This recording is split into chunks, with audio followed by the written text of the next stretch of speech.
So you are preparing for IOCL. Yes, sir. Okay. So this snap is for electrical machine. Yes, sir. So the first question is, what is AC servo motor? Sorry, sir. Okay. What उससे are the ज़्यादा idea नहीं है. okay? What are the main reason for using the stress motor in the tap recorder? Hysteresis motor, sir. हाँ हाँ, tape recorder में क्यों use करते हैं? अच्छा ये बताइए कि यूनिवर्सल मोटर जो होता है, Yes, मतलब sir. उसका स्पीड जो होता है कम होता है as compare to DC supply, क्यों? अच्छा ये बताइए कि फॉरवर्ड स्लिप क्या होता है, बैकवर्ड स्लिप क्या होता है? मतलब स्लिप इन फॉरवर्ड फील्ड और slip in backward field. Sir जब हमारा फॉरवर्ड स्लिप क्या होता है और बैकवर्ड स्लिप क्या होता है? सर इसका फॉर्मूला सर फॉर्मूला ही बता दीजिए। NS minus NR upon NS sir. इसका ये तो फॉरवर्ड स्लिप का हो गया सर. हाँ हाँ, बैकवर्ड का।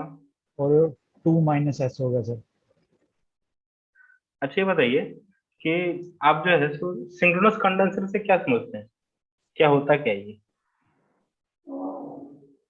सिंक्रोनस के sir over excited synchronous motor कह देते हैं सर.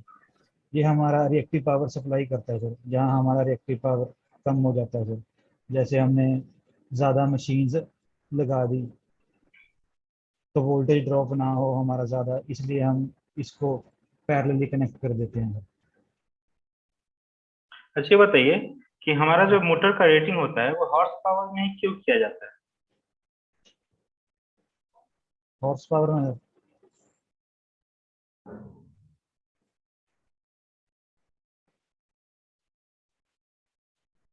सॉरी सर आइडिया नहीं है.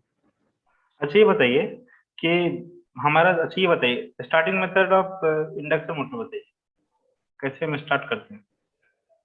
सर इंडक्शन मोटर को अगर डायरेक्ट स्टार्ट करते हैं तो उसका current 5 to 6 times rated current हो जाता है. उस करंट को कम करने के लिए हमारे पास कई मेथड्स आते हैं सर. हम्म जैसे तो एक तो हो गया अभी हम रेजिस्टेंस लगा दें और उससे हम्म हमारा लॉस बढ़ जाएगा. हम्म। एक ऑटो ट्रांसफार्मर हो गया सर.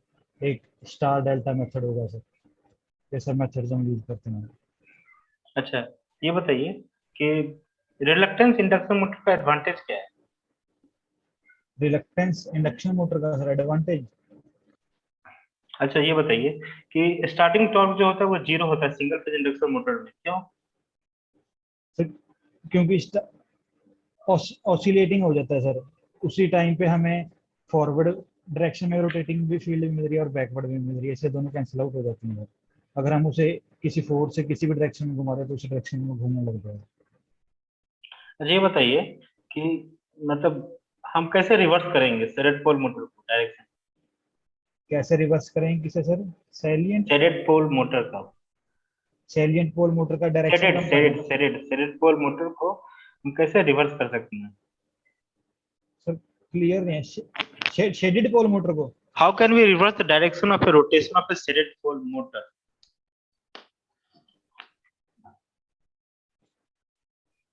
सर जहाँ तक मुझे रिकॉल कर पा रहा हूँ सर, इसकी डायरेक्शन तो फिक्स ही होती है सर. Shaded to unshielded. अच्छा चलिए ये बताइए कि एप्लीकेशन क्या हो सकता है शेडेड पोल मोटर के?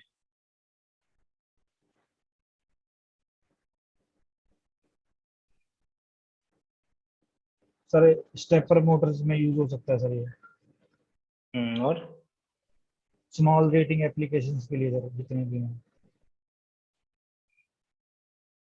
अच्छा ये बताइए कि दो वैल्यू कैपेसिटर मोटर जो better than the other single phase induction motor क्यों होता है? Two value Why the two value capacitor motor is better than the other type of a single phase induction motor? Two value sir मतलब capacitor start capacitor run motor होगी hmm sir. शुरू में हमें starting torque भी अच्छा मिल जाता है और ऑन लोडिंग कंडीशन हमें सर पावर फैक्टर भी अच्छा मिलता है इसका. ओके ये बताइए वोल्टेज रेगुलेशन क्या होता है? सर बहुत सर दोबारा ट्रांसफार्मर रिपीट. का वोल्टेज रेगुलेशन क्या होता है? कैसे आप डिफाइन करेंगे वोल्टेज रेगुलेशन को? Sir no load minus full load upon rated voltage से सर निकालेंगे हम वोल्टेज रेगुलेशन। ओके, और सो ठीक है, चलिए बताइए कि ऑन लोड टैप चार्जिंग क्या समझते हैं? ऑन लोड टैप चेंजिंग हाँ। सर जैसे हमें ये सर सब स्टेशन में लगता है सर, जैसे हमें कंपनसेट हम्म। करना है भी, जैसे एम्पलीफाई कर दिया, ऑन डिमांड बढ़ गई सर हमारी, ड्रॉप किसी कारण से ज़्यादा हो गया तो इसे यूज किया जाता है सर। और इसको सर शायद डाइवर्टर स्विच की हेल्प से किया जाता है सर। अच्छा, ये बताइए कि जो हमारा ट्रांसफार्मर होता है उसमें जो हमारा जो बुकॉज रिले लगा होता है, जी सर। उसका स्विच कौन से मटेरियल का होता है? स्विच कौन से मटीरियल का सर? सर ये गैस एक्चुएटेड रिले है सर, हम्म। इसका हम्म। मटेरियल हम इस हिसाब से चूज करेंगे कि वो डिकम्पोज ना हो हीट की वजह से। ओके। तो सर मटेरियल आइडिया ओके, नहीं है okay, okay. So Simran, your interview is over. So I'm giving you the feedback. Sir. Sir बोलिए, हेलो बोलिए। सर, पहले सर सॉरी सर, मैं थोड़ा लेट हो गया सर, मुझे किसी ओके, काम ओके, से ओके, दैट्स जाना नॉट द पड़ेगा issue. Sir. Let me hear the feedback. सो मैं आपको फीडबैक दे रहा हूँ। तो एसी सर्वोमीटर जो होता है वो क्या करता है, इलेक्ट्रिकल इनपुट लेता है और मैकेनिकली आउटपुट देता है। ठीक है, जो कि मतलब इसके different form of angular velocity पे ये काम करता है। और एसी सर्वोमीटर जो होते हैं वो ऑपरेट करता है 50 to 400 हर्ट्ज पे। एक एसी सर्वो मोटर होता है। और इसके जो होते हैं, इसके क्वेश्चन अलग ही बन सकते हैं कि what are the advantage of AC servo meter as compare to the DC. ठीक है, तो एडवांटेज ये होते हैं कि एसी सर्वो मीटर जो होता है, सो आपको ड्रिफ्ट स्पीड जो होता है एसी में यूज करते हैं। और इसका मतलब जो लो रोटर इनर्शिया होता है, और इसका मेंटेनेंस फ्री होता है, और इसका ब्रश और कम्यूटेटर सेगमेंट नहीं होता है। ये एडवांटेज होते हैं।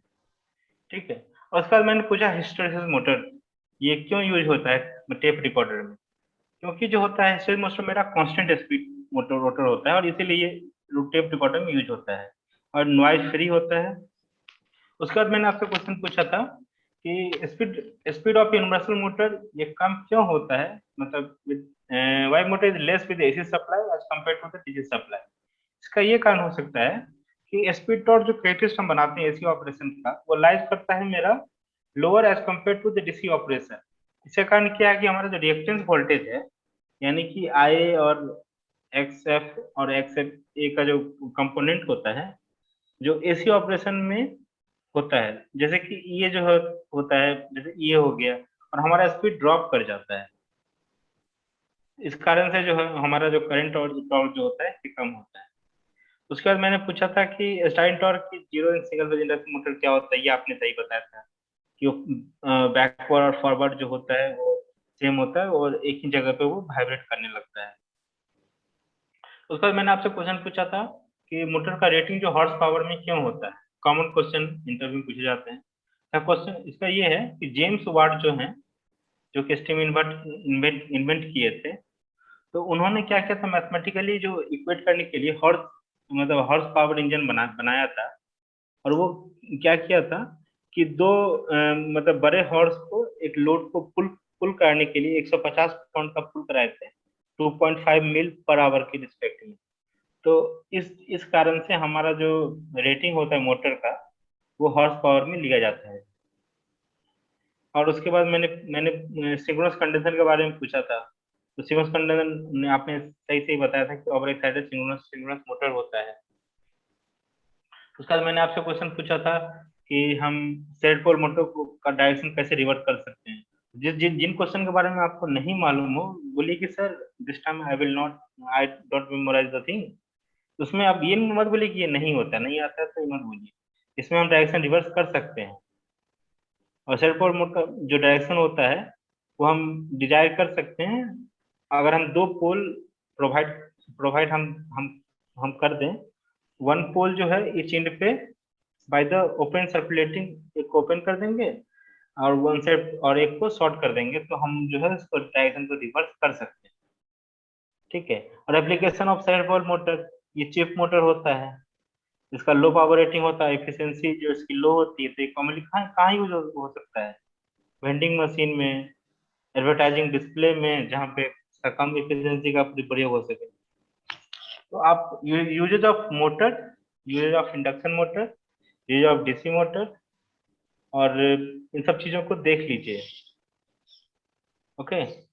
जी सर, ये एक्सपेक्ट नहीं किए थे भी ये क्वेश्चन आए, क्योंकि मैंने पुराने स्नैप देखे थे ना, तो उसमें वो काफी बेसिक क्वेश्चन पूछ रहे थे, यूजेस तो कैसे में पूछा ही नहीं। और सर मुझे बता सकते हैं सर, जैसे ये स्नैप कहाँ अवेलेबल होगी? वहीं सर मैं अपने प्रोफाइल पे गया और वहाँ देखा मैंने डबल ई ये स्नैप इंटरव्यू, उसी में ये अवेलेबल होंगे ना सर ये? ये मैम से पूछ लीजिए, हमको ज्यादा आइडिया नहीं है इस बारे में, कहाँ पे ये शायद पोर्टल पे होगा, ये पीडीएफ के पोर्टल में। मैम से एक बार बात कर लीजिए, मैम बता देंगे। सर एक और क्वेश्चन था मेरा सर, जैसे राउंड में कई क्वेश्चन मुझे नहीं आए, तो सर जैसे वो भी क्वेश्चन आ नहीं रहा था शेडेड और अनशेडेड वाला, तो मुझे ये पता था भी हाँ इसकी रोटेशन तो शेडेड। उनको ऑनेस्टली बोलिए कि सर अभी हमको याद नहीं आ रहा है, मैंने पढ़ा है लेकिन अभी हमको याद नहीं आ रहा है, तो गलत आंसर मत दीजिएगा। सर अगर ज्यादा एक ही फ्लो में ज्यादा क्वेश्चन गलत हो गए तो कभी वो बाहर ही निकाल दें। देखिए, इंटरव्यू जो होता है वो, अगर आप आसान क्वेश्चनों में आप गलत आंसर दीजिएगा तो आपका रिजेक्शन होता है, मुश्किल क्वेश्चनों में अगर आप आंसर नहीं दीजिएगा तो उससे आपका रिजेक्शन नहीं होता है। शॉर्ट आंसर जो आसान क्वेश्चन होते हैं उसमें अगर आप गलत आंसर दीजिएगा तो आपका रिजेक्शन पक्का है। तो ये देखिए कि कॉमन क्वेश्चन में आपका गलती ना हो। जी सर। ओके। जी और सर। ओके, और पुराने स्नैप जो थे वो सारे के सारे बेसिक कवर हो गए, और जो नए स्नैप होंगे वो आप इस टॉपिक पे कवर, मतलब जो नए नए टॉपिक हैं उन पे कवर होंगे। ठीक है sir. Okay, so don't be rely on the same track. The track should might be changed for the interviewer. ठीक है सर। Okay then.